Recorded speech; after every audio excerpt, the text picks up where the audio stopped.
एकच पोळी देखील ना कॅमेरामॅन पण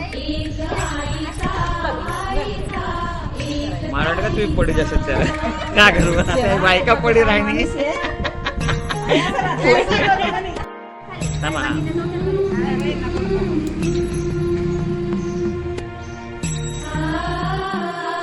परत एकदा करा पाहिजे